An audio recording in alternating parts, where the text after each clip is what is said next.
Tina Leanne, founder of the Silverian Soul, NLP, master practitioner and trainer, human design and gene keys expert, transformational coach, and host of the Sorvigen Soul podcast. Tina's work sits at the intersection of deep energetics and practical structure. Her approach blends NLP and MER, emotional release techniques, with human design and gene keys to release subconscious imprints and emotional residue without asking clients to re-traumatize or rehash the past. She's known for helping women build unshakable self-trust, shift identity at the root, and translate clarity into action across relationships, money, and purpose. A Salt Lake City transplant and a lifelong seeker, Tina brings real-world grit and lived experience to every room she leads. Today, she's here to share tools you can use immediately so your next chapter isn't just imagined, it's embodied. Please welcome Tina.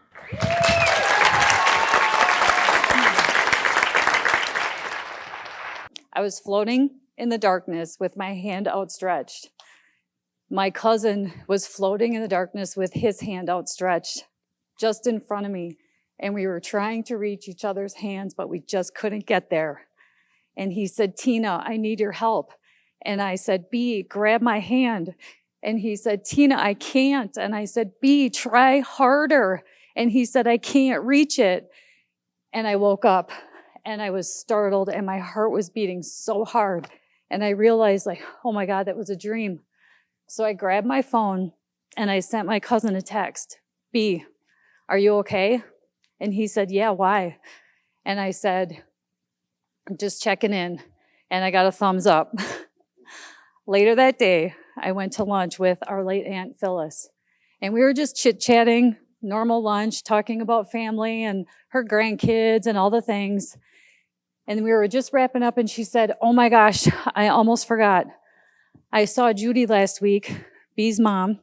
I saw Judy last week and she's really worried about B. He's using again.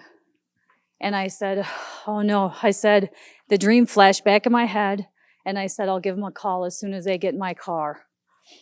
So I called B when I got in my car and I told him, I said, hey, Auntie Phyllis just told me she talked to your mom and you're using again. And I fully expected him to lie. And I fully expected him to say, I'm just fine. And instead he said, I need help. So for the next few months, he was back and forth, in and out of my house, detoxing from heroin. Part of the deal with him coming to my house was that he was going to get a sponsor and some therapy, but he was so determined he could do it on his own. And he would stop using, he would start to feel a little better, and then he was so determined he just wanted to go home. And I tried to talk him into staying, but it wasn't up to me, it was up to him. And so he would get clean, he would feel better, and then he would leave. And he did this 3 times, and each time he would relapse. And then some of our other family members stepped in, an aunt, an uncle, our great uncle, another cousin. They were all throwing him a lifeline. But we couldn't make the decision for him. He had to make the decision for himself. He had to do it for himself. And then a few months later, I got a call that I'll never forget. His voice was shaky, and he said, Tina, I'm going to die. And I said, I know, B. What do you need? How can I help you? And he said, I'm at Rogers Treatment Center right now, and their beds are full. My insurance isn't lining up, and I don't know what to do. And I said, I'll be right there. So I picked him up. We went to grab a bite to eat to regroup. And we were just talking, and he kind of had his head down. And then he lifted up his head, and he said, let's just go to Grow Services. I talked to them a couple weeks ago. Maybe they have a bed available now. So we got in the car, and I took him as fast as I could before he changed his mind. And sure enough, they didn't have a bed, but they moved a lot. They moved some stuff around, and they made space for him. And it felt like the universe just opened up just moved a couple things around to give him one last chance.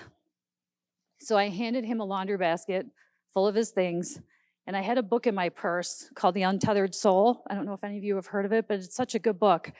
And I threw it in the basket, and I said, hey, B, if you have time, this is a really good book. And then I looked at him, and I said, you've tried to do this on your own. You've burned so many bridges. This is it. This is your chance. Let them help you. Just surrender to the process. And we hugged. I left. He stayed for 3 months. And that was 6 years ago. And today he's here, alive, and rebuilding his life.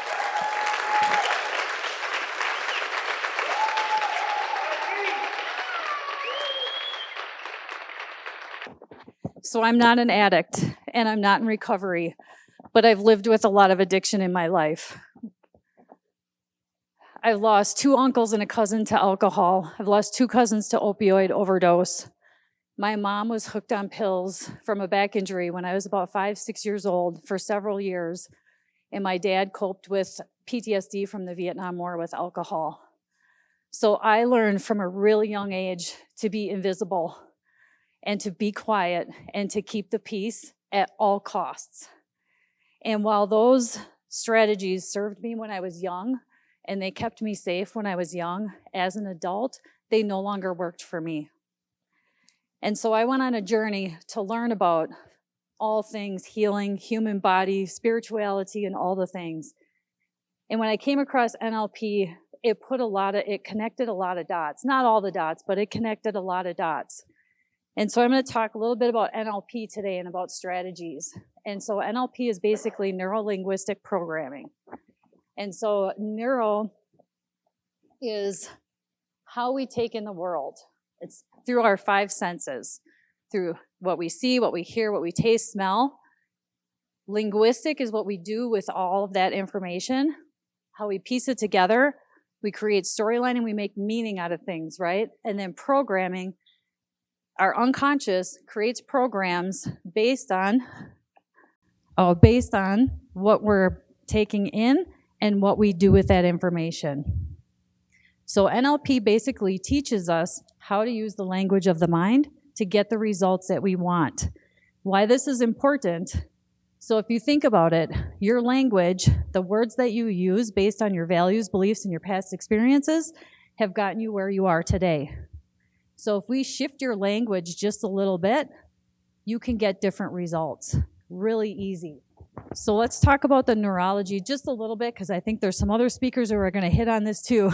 But from birth to about age 7, you're in a hypnotic state. You're in a theta brainwave state, kind of a hypnotic learning state. Everything that is happening around you, your unconscious is picking up. And your critical thinking filter isn't quite developed yet. And so everything that comes in is your system is gathering it as truth. And then what happens is you start building strategies to cope at a really young age. And these strategies are built to survive. Some of them are very helpful and some of them aren't.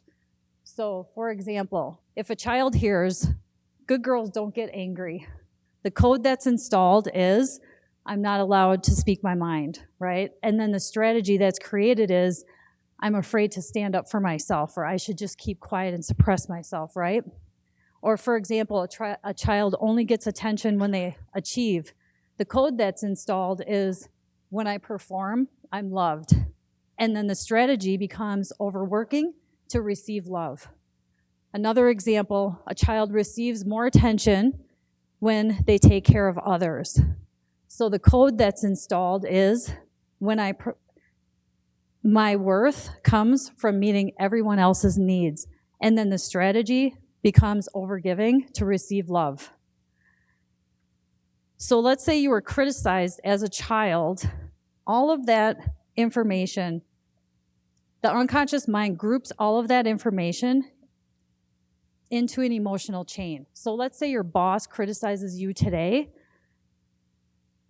You're not just responding to that one moment, to that one criticism. You're responding to the reaction from the emotional chain that was encoded and embedded from decades ago. So let's look at what strategies are. Strategies are automatic survival sequences, and some of them are good and some of them aren't. Like I said, we have strategies for everything.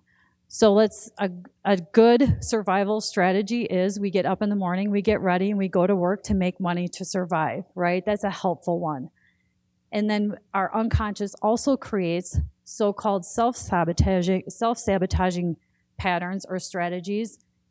They're both to keep you safe, but some of them are just unhelpful at some point in your life. So you create behaviors or strategies based on what you see, hear, and what you feel. So let's say you hear someone raise their voice, you see an angry face, you feel unsafe, and then you hide, right? Or let's say you hear someone cheering for you, you see a happy face, you feel safe, and then you allow yourself to be seen and heard. So you can see how these strategies are there to protect you, but some of them are helpful and some of them aren't. So a personal example in my house is I would hear a car pull into the driveway. I would see, that's auditory, I would see my mom's face. I could gauge what kind of mood she was in, right? And then I decide whether to disappear or to engage carefully. And then based on that, do I run or do I stay there? That's where the behavior comes into play, right? And this happens in milliseconds, and it's learned at a really, really, really young age. The reason I'm sharing all this with you today is because once you understand this, you can shift your behavior. You can choose a different behavior, and you can change your own strategies anytime you want. So every behavior has a strategy, including addiction behaviors. Love has a strategy. We have a strategy for brushing our teeth. We have a strategy for everything in our life. Strategies are formed before critical thinking was developed, and research shows that 95% of our behaviors are unconscious patterns or strategies. Your unconscious is running the show. And so when we learn this stuff, we can learn to tap into our unconscious to change the behaviors and to change the thinking and the patterns to run a different show, right? So let's look at how coping becomes addiction. There's a trigger that leads to an internal representation. Let's use, for example, pain, fear, or abandonment. And then the strategy kicks in, and you seek external solution to remedy that internal feeling. So let's say you feel pain, fear, or abandonment, and you grab a beer, or you eat a candy bar. Your go-to is sugar, or your go-to is to go to Netflix and binge watch a show or something like that to numb out that way. You find temporary relief in that external behavior. You find temporary relief, and then the brain wires that as successful, and it strengthens the pattern. And then when you feel the temporary relief of peace, the brain wires it as successful, then you're more apt to repeat it, and the more you repeat it, the stronger it gets. So my mom's strategy with her back pain, right? She had back pain. She felt emotionally overwhelmed with this back pain and trying to take care of 2 young kids. So she would pop a pill. She would take a painkiller, which gave her temporary relief. Her brain wired that as success, which strengthened the pattern, and then she repeated it. My dad's strategy, he felt stress from work. He would come home to kind of a chaotic household. He would grab a beer to decompress.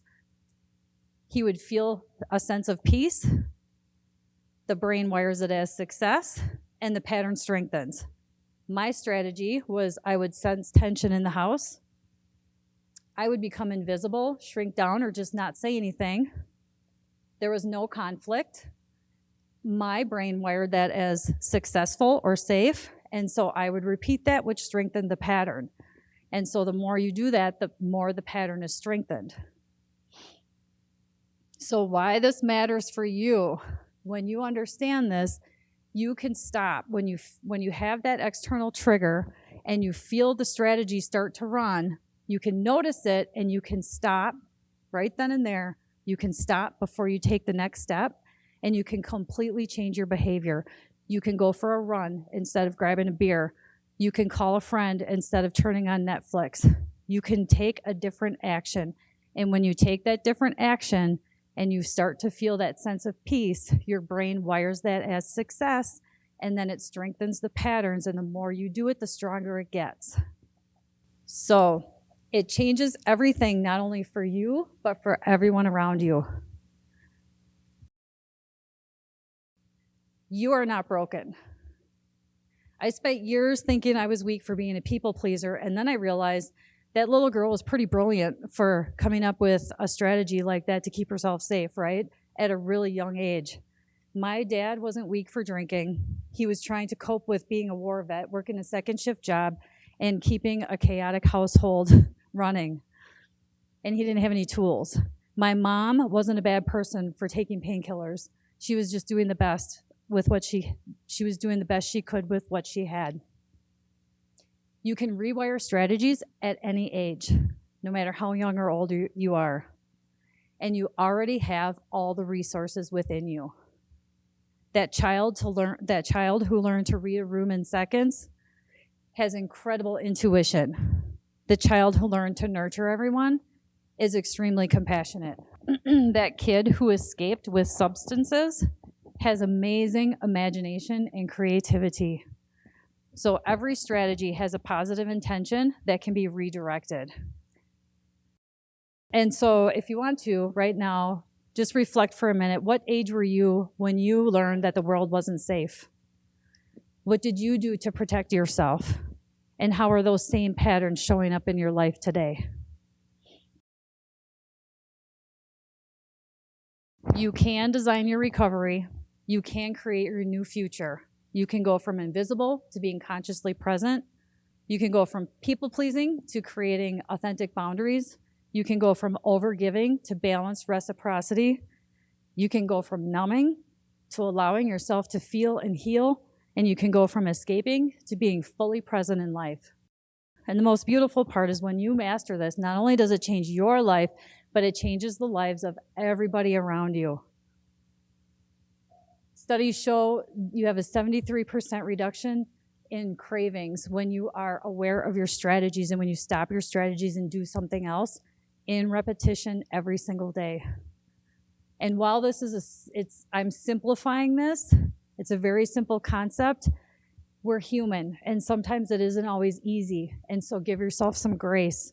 If you screw up one day, give yourself some grace and just start where you left off the next day. You have improved emotional regulation, deeper connections in relationships. Your creativity and joy returns, right? You break generational patterns. Go ahead. You learn to feel safe without substances or external remedies. You become someone's reason to believe. You can repair relationships with compassion, and your protective strategies become your superpowers. So you were coded young. It wasn't your fault. Your brain can rewire at any age. You have everything you need already inside of you. Recovery is an update. It's not a complete rebuild. So you are not your addiction. You are not your family's patterns. You are a magnificent human being ready to rewrite your story. So thank you for your courage. Thank you for showing up. And thank you for saying yes to your healing journey.